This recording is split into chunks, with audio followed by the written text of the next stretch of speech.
সাংঘবীর গল্পপাঠ চ্যানেলে আজকে আপনাদের জন্য রয়েছে প্রচিত গুপ্তের লেখা একটি ভূতের গল্প সংকটমোচন কমিটি। আপনারা যদি আমার চ্যানেলে নতুন হয়ে থাকেন তবে অবশ্যই চ্যানেলটি সাবস্ক্রাইব করে নিতে ভুলবেন না। শুরু হচ্ছে আজকের গল্প সংকটমোচন কমিটি। ক্রাইসিস ম্যানেজমেন্ট গ্রুপ জরুরি মিটিং ডেকেছে। ভূতলোকে আগে ক্রাইসিস ম্যানেজমেন্ট গ্রুপ বলে কিছুই ছিল না, ইদানিং হয়েছে। বাংলায় তারা এর নাম দিয়েছে সংকটমোচন কমিটি।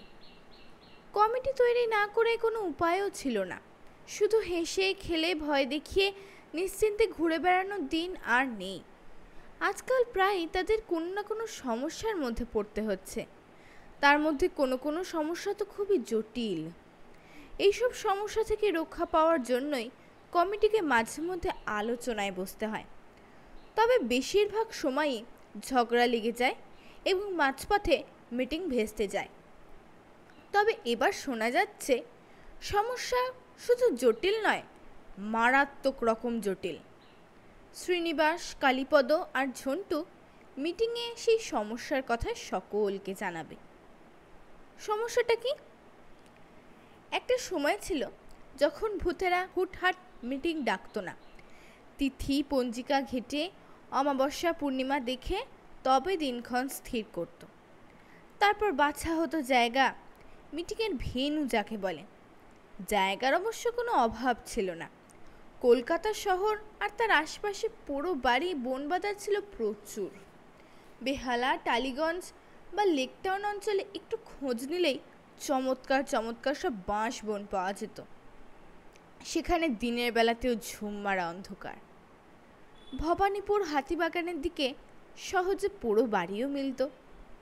দরজা জানলা ভাঙা, দেওয়ালে বটগাছ, ঘরের মধ্যে মাকড়সার জাল, চামচিকের বাসা। গুরুত্বপূর্ণ আলোচনার জন্য একেবারে আদর্শ পরিবেশ।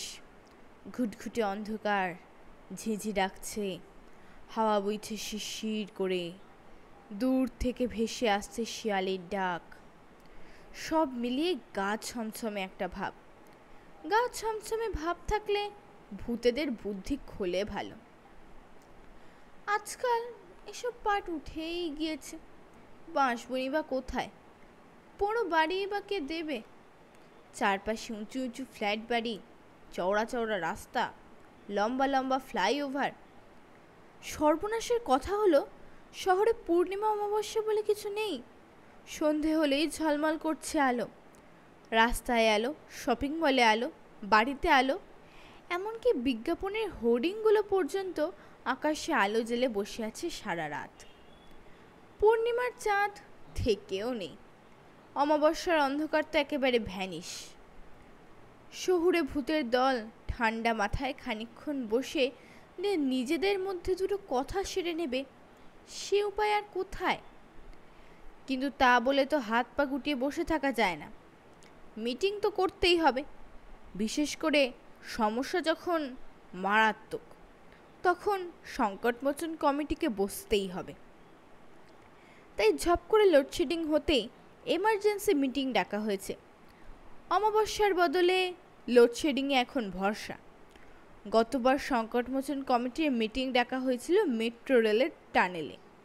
কালীঘাট থেকে এসপ্ল্যানেডের মাঝখানে সুড়ঙ্গের ভিতরে জায়গাটা খানিকটা আলো নেই, বেশ একটা স্যাঁতস্যাঁতে অন্ধকার। গভীর রাত্রে মিটিং শুরু হলো। সেবারও আলোচনার বিষয় ছিল খুবই জরুরি এবং উদ্বেগজনক। কলকাতায় ভূতেদের থাকবার জায়গা হু হু করে কমে যাচ্ছে। বন, বাদার, পানাপুকুর, ডোবা, পোড়োবাড়ি নেই বললেই চলে। এদিক সেদিক দু চারটে ঝোপঝাড় যা পড়ে আছে, সেখানে আস্তানা গাড়তে গেলে ভাড়া গুনতে হচ্ছে ডবল। পুরনো বাড়ি খুঁজে ফ্যামিলি নিয়ে ঢুকতে গেলে মোটা সেলামি লাগছে। ফ্ল্যাট বাড়ির ছাদের কোনায় যে গা ঢাকা দিয়ে থাকবে, সেই পথও বন্ধ। সারা রাত বড় বড় আলো জ্বলছে। লোকের বাড়ির খাটের তলায়, আলমারির পিছনে যে ঘাপটি মেরে দিনটুকু কাটাবে, তাও সম্ভব নয়। আজকাল আলমারিগুলো সব দেওয়ালের সঙ্গে সাঁটা, পিছনে লুকিয়ে থাকবার জায়গা কোথায়? বেডরুমের খাটগুলো এতই নিচু যে মেঝের সঙ্গে যেন লেগে থাকে। খানিকক্ষণ নিচে গুড়ি মেরে থাকলে ঘাড়ে পিঠে এমন ব্যথা হয়, গরম তেল মালিশেও সেই ব্যথা যায় না। শপিং মল, মাল্টিপ্লেক্সের মতো ঝাঁ চকচকে যেসব জায়গা হয়েছে, সেখানেও বাসা বাঁধার জায়গা নেই। ওসব জায়গায় সিকিউরিটির বড্ড কড়াকড়ি। টুপি পরা পাহারাদার হাতে লাঠি নিয়ে সর্বক্ষণ ঘোরাফেরা করে। তার উপর আজকাল আবার একটা নতুন ফ্যাচাং হয়েছে, মাঝে মধ্যেই বোমা গুলি লুকোনো আছে কিনা খুঁজে দেখতে বাঘের মতো বড় বড় কুকুর নিয়ে পুলিশ ঘুরে বেড়ায়। তারা ফোঁস করে, অন্ধকার আনাচে কানাচে যখন তখন নাক ঢুকিয়ে দেয়। এই সংকট থেকে মুক্তি পাওয়ার জন্যই গতবার মিটিং হয়েছিল। মিটিং চলছিল গড়গড়িয়ে, নানা ধরনের প্রস্তাব উঠছিল। কেউ বলছিল ভূতেদের জন্য আলাদা হাউজিং কমপ্লেক্স চাই, সেখানে দোকান বাজার থাকবে, অডিটোরিয়াম থাকবে, সুইমিং পুলও থাকবে, ছেলেপুলেরা সাঁতার শিখবে। কারোর বক্তব্য হলো আগে বাড়িওয়ালা ভূতেদের অত্যাচারের হাত থেকে ভাড়াটে ভূতেদের রক্ষা করতে হবে। সামান্য কয়েকটা পুরনো বাড়ির দখল নিয়ে তা যে জোর জুলুম শুরু করেছে তা মেনে নেওয়া হয় না। কারোর মতে এবার একটা জম্পেশ ধরনের বন্ধ না ডাকলেই নয়, প্রতিবাদ দেখানোর সময় এসেছে। কমিটির আলোচনা সিরিয়াস থেকেই এগোচ্ছিল, কিন্তু যথারীতি মাঝখানে গোলমাল বেঁধে গেল। গোলমালের বিষয় মিটিংয়ের ভেন্যু। বৃদ্ধ ক্ষিতীশ পাকরাশি হঠাৎ বিরাট হম্বিতম্বি শুরু করলেন। এই যে কমিটির মাথারা, তোমরা ভেবেছ কি? কি ভেবেছ? জানো না রাত্রে মেট্রো স্টেশনগুলোতে এসকালেটর বন্ধ থাকে? নাকি জেনেও রসিকতা করছো? এখন কি হবে? বাড়ি ফেরবার সময় অত সিঁড়ি ভেঙে আমি উঠতে পারবো না, আমার কোমরে ব্যথা, হাঁটুতে বাত। তোমাদেরকে বুদ্ধিশুদ্ধি সব লোপ পেল হে? আমাকে কি বেঘুরে মারতে চাও? সেদিন মিটিংয়ের সভাপতি ছিলেন শশীভূষণ চাকলাদার। শশীভূষণবাবু অল্পেই মাথা গরম করে ফেলেন। অভিযোগ শুনে তিনি হাত পা ছুড়ে বললেন, ভূত আবার বেঘুরে মরবে কি? ভূত কখনো মরে? এতদিন তো জানতাম মরেই ভূত হয়। তাছাড়া বাতের ব্যথায় আপনার হাঁটার দরকার কি ক্ষিতীশবাবু? হাওয়ায় ভেসে চলে যাবেন। ভূত যখন হয়েছেন ভাসতে তো অসুবিধে নেই। মানুষ হলে একটা কথা ছিল। ক্ষিতীশ পাকরাশি হাতের লাঠি বাগিয়ে চোখ পাকিয়ে বলল, খবরদার শশী, মানুষ বলে গালাগালি দেবে না বলে দিলাম। কমিটির সভাপতি হয়েছে বলে মাথা কিনে নাওনি। আমি হেঁটে যাব না হামাগুড়ি দিয়ে যাব তোমাকে শেখাতে হবে না। খুবই ছেলে মানুষ ধরনের ঝগড়া, কিন্তু দ্রুত ঝগড়া এমন পর্যায়ে পড়েছিল আলোচনা শিখে উঠেছিল। কিছুক্ষণের মধ্যেই হাতাহাতি শুরু হতেই মিটিং ভণ্ডুল হয়ে গিয়েছিল। তারপর তাই ভেবে চিনতে মিটিংয়ের জায়গা স্থির করা হয়েছে গড়িয়ার ফ্লাইওভারে। এই ফ্লাইওভার এখনও তৈরি হয়নি, কাজ চলছে। সেখানে মানুষের হট্টগোল নেই, গাড়ির চোখ ধাঁধানো হেডলাইটও নেই।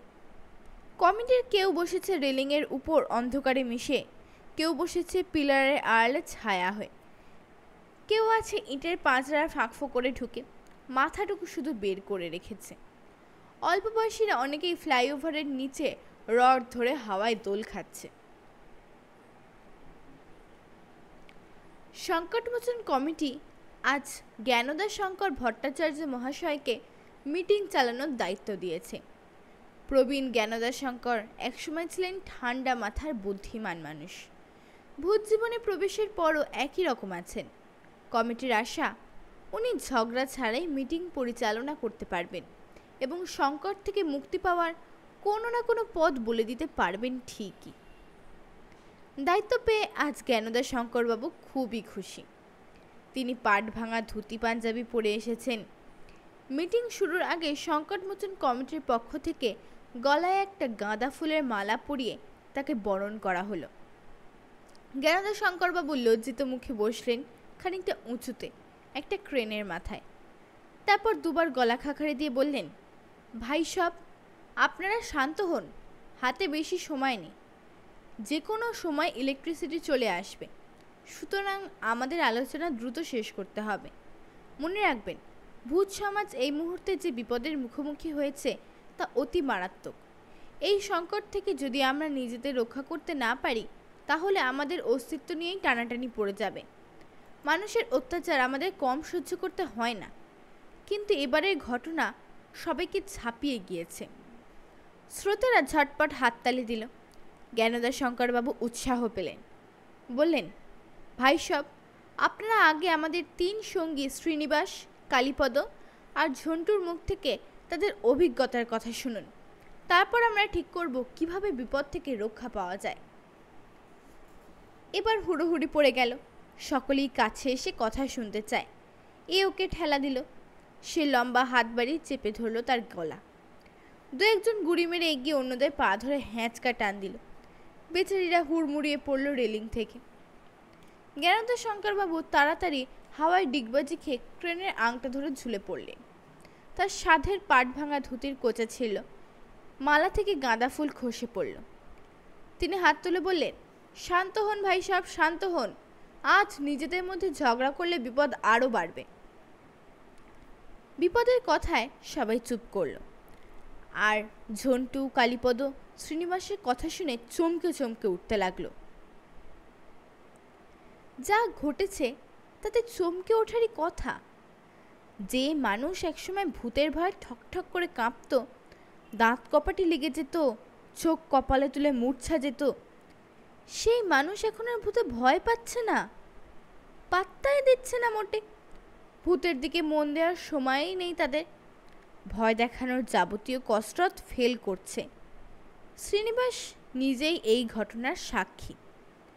গত সপ্তাহে বালিগঞ্জের এক ফ্ল্যাট বাড়ির 11 তলা পর্যন্ত উঠেছিল সে। হাসি দিয়ে মানুষ ঘাবড়ানোয় শ্রীনিবাস একসময় ছিল বিরাট ওস্তাদ। ভূত সমাজে তাকে হাসি ভূত বলে ডাকা হতো। সেই শ্রীনিবাস 11 তলার জানলার পাশে ফ্যাস ফ্যাস করে খানিকটা হেসেছিল। রাত বিরেতে এই হাসিতে বুক হিম হয়ে যাওয়ার কথা। অনেকেরই গিয়েছে, অথচ সেদিন ঘটল অন্যরকম।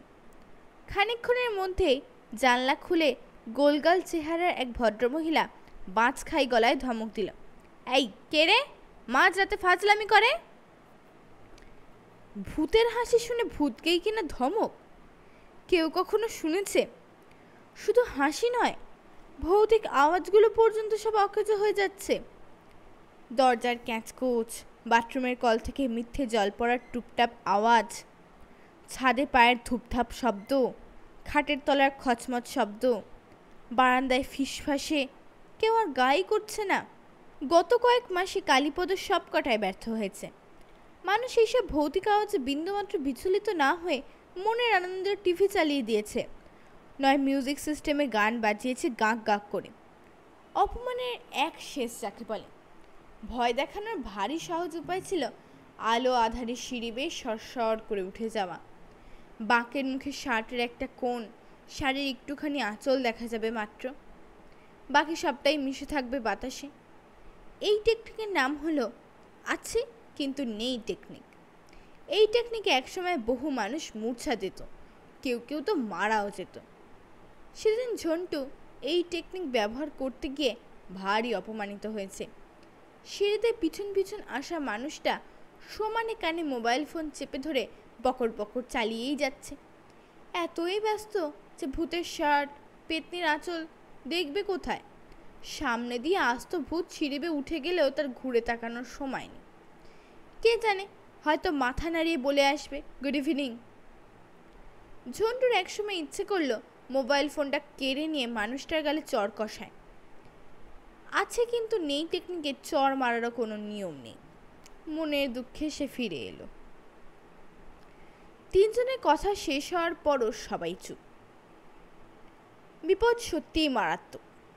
ভয় দেখাতে না পারলে ভূতের আর রইল কি? বাড়িঘর দিয়েই বা কী হবে? ভালো মন্দ খাবার দাবার দিয়েই বা কী হবে? ভূতের আসল পরিচয় তো বাড়িঘরে নয়, পরিচয় ভয়ে। কোন ভূত বেশি ভালো ভয় দেখাতে পারে তাদের যে পুরস্কৃত করা হয়।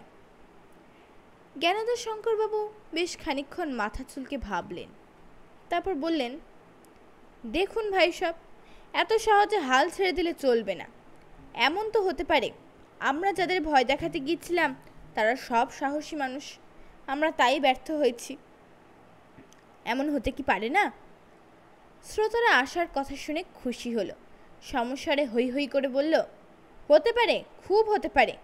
শ্রীনিবাস, কালীপদ আর ঝন্টুটা খুব বোকা, ঠিকমতো ভয়ই দেখাতে পারে না। তিনজনে উঠে দাঁড়িয়ে প্রতিবাদ করতে গেল। লাভ হলো না কোনো। বাকিরা চট থাপ্পড় আর কানমোলা দিয়ে তাদের বসিয়ে দিল। জ্ঞানদা শঙ্করবাবু বললেন, আমার মাথায় একটা বুদ্ধি এসেছে। এবার কদিন আমরা বড়দের বাদ দিয়ে ছোট ছেলে মেয়েদের উপর পরীক্ষা নিরীক্ষা করে দেখি। ভূতের ভয়ের ব্যাপারে প্রাচীনকাল থেকে তাদের প্রতি আমাদের বিশ্বাস আছে, তাদেরও আমাদের প্রতি অগাধ বিশ্বাস। বড়দের মতো তারা আমাদের সহজে ফেলতে পারবে না। আপনারা কি বলেন? কেউ কিছু বলার আগেই ভেউ ভেউ করে কান্নার আওয়াজ ভেসে এল। ভূতেদের মধ্যে কান্নাকাটি একটা বিরাট লজ্জার ব্যাপার, তার উপর একেবারে প্রকাশ্য সভায়। ছি ছি, কে কাঁদে? সবাই মুখ ফেরালো। কাঁদছে আর কেউ না, জগদীশ সাঁতরা। এতক্ষণ সিমেন্ট বালির বস্তার মধ্যে চ্যাপ্টা হয়ে গা ঢাকা দিয়ে বসেছিল, এবার বেরিয়ে এসে কান্না জুড়ে দিয়েছে। জ্ঞানদা শঙ্করবাবু অবাক হয়ে বললেন, এ কি, তোমার আবার কি হলো জগদীশ? জগদীশ উঠে দাঁড়িয়ে দুই হাত জোর করে বলল, আমাকে ছেড়ে দিন স্যার, ছোট ছেলে মেয়েদের মধ্যে আমাকে ডাকবেন না, আমি মরে যাব। মরে যাবে? ওমা, কেন? চোখের জল মুছতে মুছতে জগদীশ বলল, বড়দের মধ্যে এখনো এক আধজন ভীতু পাওয়া গেলেও যেতে পারে স্যার, ছোট ছেলে মেয়েদের মধ্যে কোনো চান্স নেই। আমি হলপ করে বলতে পারি, স্কুল পড়া ছেলেমেয়েগুলো আজকাল এক একটা বিচ্ছু, আস্ত পাঁচে, দিনরাত কম্পিউটার ঘেটে, গল্পের বই গিলে আর হরর সিনেমা দেখে সাপের 5 পা দেখেছে স্যার। আগে একটু আওয়াজ পেলো কি পেলো না, বিছানায় উঠে চাদর মুড়ি দিত। আমাদের কোনো খাটাখাটনিই ছিল না। এখন মোবাইল ফোনের আলো জ্বেলে খোঁজ লাগায়, ভয়ের কোনো ধারই ধারে না। জ্ঞানদা শঙ্করবাবু ভুরু কুচকে বললেন, টেবিলের তলায় বসে দেখেছ? ওতে তো ভয় পাওয়ার কথা। জগদীশ ফুপিয়ে উঠে বলল, দেখিনি স্যার, খুব দেখেছি। সেই ঘটনা মনে পড়তেই তো চোখে জল চলে এলো। গত শনিবার কি প্যাঁচে ফেলেছিল। ক্লাস 10-এ পড়ে একটা পাকা ছেলের টেবিলের তলায় ঘাপটি মেরে আছে। রাত তখন 1টা তো হবেই, বেশিও হতে পারে। বাড়ি শুধু সবাই ঘুমিয়ে কাদা, চারপাশ নিস্তব্ধ। ভয় দেখানোর জন্য আইডিয়াল সময় যাকে বলে। আমি তো স্যার তককে তককে আছি, ছেলেটি নিচের দিকে তাকালেই বড় ধরনের একটা দাঁত খিঁচুনি দেব। জগদীশ চুপ করল। শ্রোতাদের মধ্য থেকে চিৎকার উঠল, তারপর তারপর? জগদীশ বলল, তারপর আর কি, ছেলে তো কিছুতেই টেবিলের নিচে তাকায় না, এক মনে খাতায় খসখস করে কি যেন করে। এদিকে বসে থাকতে থাকতে আমার পায়ে ঝিঝি ধরেছে, যেই একটু নড়াচড়া করেছি অমনি সেই ছেলে বলে কি না। জ্ঞানদা শঙ্করবাবু বললেন, কি বলে, তাড়াতাড়ি বলো। জগদীশ বলল, সেই ছেলে গম্ভীর গলায় বলে উঠল, টেবিলের তলায় কেউ নেই জানি, তবু যদি থাকো উঠে এসো দেখি বাছাধন, উঠে এসে এই জিওমেট্রিগুলো সলভ করে দাও। একবার ভাবুন স্যার, কত বড় পাঁজি ছেলে, ভূতকে কিনা জিওমেট্রি করতে বলছে। ভয় দেখাবো কি, আমি তো নিজেই ভয় কাটা হয়ে গিয়েছি। লেখাপড়া কবে ছেড়ে ছুড়ে দিয়েছি, তারপর জ্যামিতিতে আমি চিরকালই কাঁচা ছিলাম। এতই ভয় পেয়েছি যে স্যার হাওয়ায় মিলিয়ে যাওয়ার কায়দাটা পর্যন্ত মনে পড়ল না। পালাতেই পারলাম না। লজ্জার কথা কি বলবো স্যার, সেই ছেলে আমাকে টেবিলের তলা থেকে বের করে সত্যি সত্যি খাতা বইগুলো ধরিয়ে দিল। দাঁত বের করে বলল, অঙ্কগুলো কষে না দিলে তোমার ছাড় নেই, সে তুমি যতই ভূত হও আর প্রেতই হও। আমি এখন কানে হেডফোন লাগিয়ে গান শুনবো আর তোমায় পাহারা দেব। সেদিন গুনে গুনে 42টা জ্যামিতি করেছি স্যার, সম্পাদ্য উপপাদ্য কি নয়। এখনো হাত টনটন করছে। আমাকে ছেড়ে দিন স্যার, আমি বাবা ছেলে পুলেদেরকে ভয় দেখাতে পারবো না। এরপরই আলো ফিরে এলো। মিটিং ভেস্তে দিয়ে সকলেই দ্রুত এদিক ওদিকে গা ঢাকা দিল। জগদীশের ঘটনা শোনার পর থেকে সকলেই যেন পালানোর জন্য অপেক্ষা করছিল। ভূত হয়ে অঙ্ক কষতে হবে, বাপরে, জ্ঞানদাশঙ্করবাবু গলার মালা খুলে ভুস করে মিলিয়ে গেলেন। পরদিন মিস্ত্রি শ্রমিকরা কাজে এসে অবাক হলো, ফ্লাইওভারের উপর শুকনো ফুলের মালা ফেলল কে?